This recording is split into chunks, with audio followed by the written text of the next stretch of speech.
గౌరవనీయులైన మంత్రి గారికి ఒక చిన్న విన్నపం సార్. ఏంటంటే రీసెంట్గా కేరళలో ఒక మంచి పాలసీతో వచ్చారండి. మీరు చేయి దింపండి, చూశాను మిమ్మల్ని. కేరళలో ఒక పాలసీ ఏంటంటే ఈ లిక్కర్ కన్జంప్షన్ మన రాష్ట్రంలో బాగా ఎక్కువ, మన ఆదాయం చూస్తేనే తెలుస్తుంది. అన్ని ప్లాస్టిక్ బాటిల్స్ వాడుతున్నారు. కేరళలో ఎగ్జాంపులరీగా ఒక్క జిల్లాలో మొదలు పెట్టారు. ఏంటంటే ఆ బాటిల్ మీద 10 రూపీస్ ఎక్స్ట్రా ఛార్జ్ చేస్తున్నారు. ఛార్జ్ చేసిన తర్వాత ఖాళీ బాటిల్ ఇచ్చిన వెంటనే they have to repay the 10 rupees.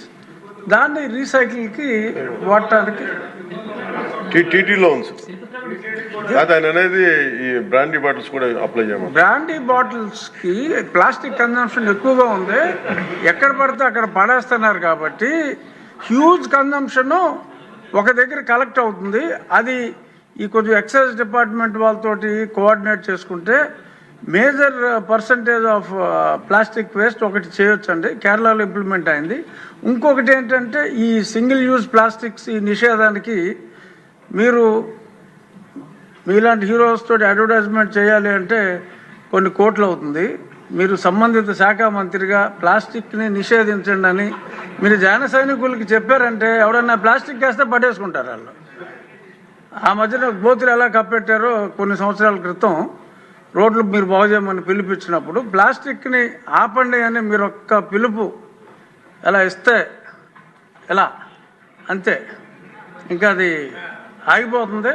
So కాబట్టి సంబంధిత శాఖ మంత్రిగా మీరు ఆ స్టెప్స్ తీసుకుంటే డెఫినెట్గా ఈ ప్లాస్టిక్ భూతాన్ని అరికట్టాలంటే అది మీ వల్ల సాధ్యమయ్యే అవకాశం చాలా ఎక్కువగా ఉంది. కాబట్టి ప్లాస్టిక్ గురించి మీ అవగాహన ఇందాక మీరు చెప్పారు, ఎక్స్ట్రాడినరీగా మొత్తం అంతా ఎక్స్ప్లెయిన్ చేయటం. తల్లి గర్భంలో కూడా ఈ పొల్యూటెంట్స్, మైక్రో పొల్యూటెంట్స్, ఇలాగే విలేజెస్లో సిటీస్లో కొంచెం డిజిటల్ బోర్డ్స్ని ఎంకరేజ్ చేస్తే ఈ ఫ్లెక్సీలు మానేసి ఆ అడ్వర్టైజ్మెంట్ ఏదో డిజిటల్ బోర్డ్స్లోనే ఇచ్చుకుంటారు ఆ ఫంక్షన్లప్పుడు దానప్పుడు. కొంచెం ఆ రకంగా డిజిటల్ బోర్డ్స్ని ఎంకరేజ్ చేస్తే this might also come down quite a bit sir.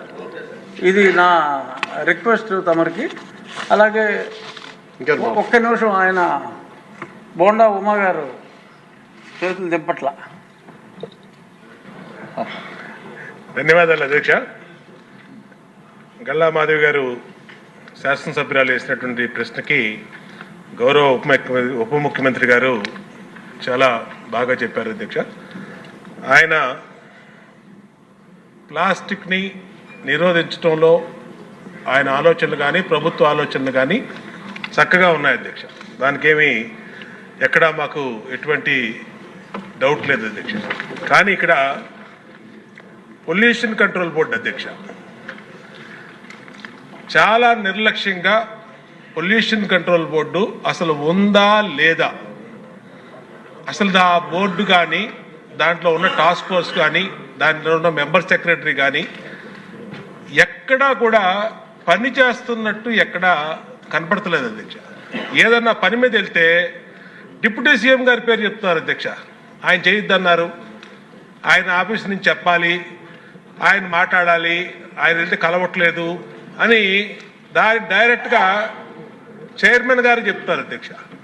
అంటే ఎందుకు మాట్లాడుతున్నాం అధ్యక్ష, ఇప్పుడు ఈ ప్లాస్టిక్ని నిరోధించడం ఇది ఒక ఇష్యూ అయితే దానికి డిప్యూటీ సీఎం గారు చెప్పారు, అది బ్రహ్మాండమైనటువంటి ప్లాన్, యాక్షన్ ప్లాను. దాన్ని నిర్వహించి ఎమ్మెల్యేలు, ప్రజాప్రతినిధులు అందరూ బాధ్యత తీసుకుంటే బ్రహ్మాండంగా జరుగుతుంది అధ్యక్ష. కానీ ఫ్యాక్టరీల పొల్యూషన్ అధ్యక్ష, ఇక్కడే ఉన్నారు కృష్ణయ్య గారు, చైర్మన్ గారు, పెద్ద పెద్ద వాళ్ళందరినీ కూడా వాళ్ళు మరి ఏం ఇన్ఫ్లుయెన్స్కి గురవుతున్నారో తెలియట్లు. కానీ రామ్కి పరిశ్రమ అధ్యక్ష ఈ పొల్యూషన్ దాంట్లో ఆయన కూడా వెళ్ళి విశాఖపట్నంలో ఇన్స్పెక్షన్ చేసి వచ్చారు. ఆయనే చెప్పారు ఆయన నోటెంట చాలా పొల్యూషన్ని డైరెక్ట్గా సముద్రంలోకి వాళ్ళు ఇండస్ట్రియల్ వ్యర్థాలని, ఈ ఫార్మాస్యూటికల్ వ్యర్థాలని వదిలేశారని చెప్పారు. అలాగే గౌరవ ముఖ్యమంత్రి గారు కూడా దాని మీద స్పష్టమైన ఆదేశాలు ఇచ్చారు, అలాంటి వాటి మీద చర్య తీసుకోండి అని. దాని మీద చర్య తీసుకోరు అధ్యక్ష. ఏంటంటే మరి ఏం కాంటాక్ట్స్ ఉన్నాయో, ఏమి ఇన్ఫ్లుయెన్స్ జరుగుతుందో మాకైతే తెలియదు అధ్యక్ష. అయితే అయోధ్య రామిరెడ్డి వైసీపీ ఎంపీ అధ్యక్ష ఆయన. కాబట్టి మరి ఆయన లెవెల్లో ఏమి ఇన్ఫ్లుయెన్స్ చేస్తున్నారో ఈయన్ని తెలియదు అధ్యక్ష, కృష్ణయ్య గారిని. కానీ ఇక్కడ ఏం జరుగుతుందంటే చిన్న చిన్న వాళ్ళు ఏ పరిశ్రమ కానీ ఇప్పుడు మాధవి గారు చెప్పారు ఈ వాళ్ళ దాంట్లో 5 అడుగులు ఇలాగ పొల్యూషను ప్లాస్టిక్ వ్యర్థాలని మా నియోజకవర్గంలోకి వస్తే కాలువలన్నీ నిండిపోయినాయి. ఎక్కడా కూడా విజయవాడలో పొల్యూషన్ కంట్రోల్ బోర్డు ఉండి కూడా విజయవాడలో పట్టించుకోని పరిస్థితి అధ్యక్ష. కాబట్టి గౌరవ డిప్యూటీ సీఎం గారిని కోరుతున్నాం అధ్యక్ష, పొల్యూషన్ కంట్రోల్ బోర్డుని కొంచెం పనిచేసే విధంగా ఆయన కొంచెం గట్టిగా మందలించాలి అధ్యక్ష. ఆయన చెప్పాలి అధ్యక్ష,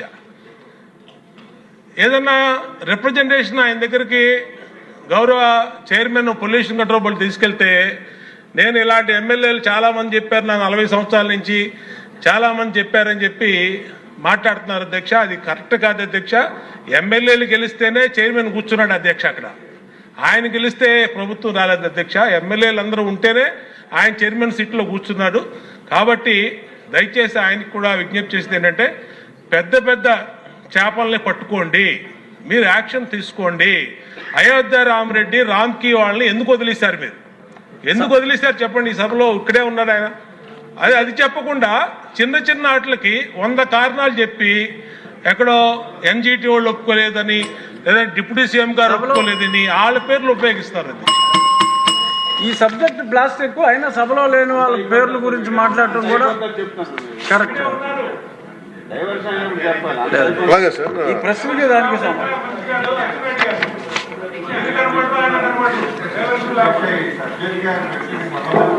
లేదు, దయచేసి కూర్చోండి మంత్రి గారు. ఒకటి సార్,